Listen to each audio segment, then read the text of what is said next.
Hello everyone and welcome to the debut installment of Playing from the Tips. Today we're going to talk about using draw and fade to help moderate your distances, especially at the top end of your bag, where you probably have greater gaps in your normal carry yardages for clubs. We'll get into that in just a second, but very quickly, you need to know where to aim. So I'll show you how I do it, at least most of the time.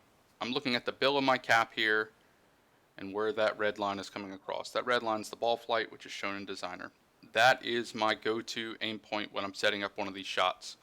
And then I'll look at the loft box and see how far I've moved that line left or right, depending on draw or fade, and take note of that for when I play my rounds. So with the 2-wood, it's basically on that right vertical line in the capital H for high loft. But it's going to change depending on what club you have, so it's important that if you choose to use this method, you go in and figure it out for yourself. So as you can see with the 2 iron, it's only on the last H in the letter high. That's going to change depending on what club, also how much loft you apply.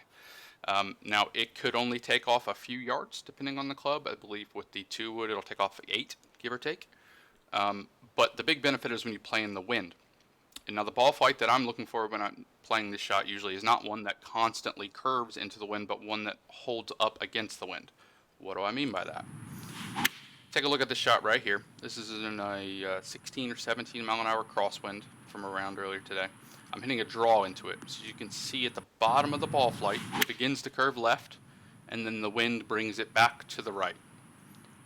That visually is what I'm trying to imagine before I hit the shot and when I'm setting up for it. And it's the reason why I like using the ball tracer line.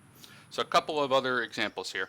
We're hitting a draw into a 12 mile an hour and also a little bit into wind here on 9. We need to get the ball to the hole at least, as you can see there. It's a 148 to the pin, trying to carry it about 143 or so, and hitting a club that carries stock 160. So aiming for a little bit more draw than normal here. That's why we're aiming to the right and playing it up into the wind. And I believe this one will carry just a touch too far, but again with the pin location, that is perfectly fine by me. Here we're playing a draw into a 12 mile an hour crosswind with trying to carry it a distance that I do not have in my bag, right on the top of that knob there. Trying to carry it about 203 to 204. This ball flight right here is pretty much exactly what I'm looking for. So it's going to draw up into the wind, and as we zoom into the ball here, you'll see it fading back to the right and landing just about exactly where I was looking for. That is a really good example of the concept that I'm talking about here.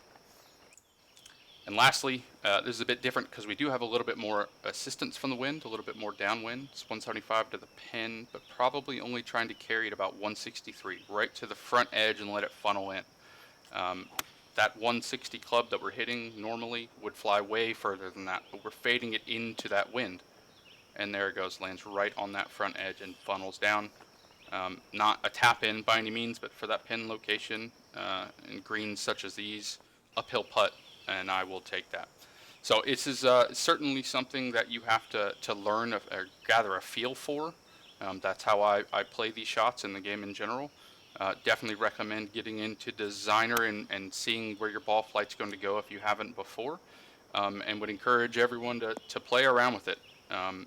Not only does it really help you hit the ball to the appropriate distance when you don't have the glove for it, but it's actually pretty fun to play with too. So hope this helps out, and looking forward to some more of these playing from the tips segments in upcoming What's Going On episodes. Cheers.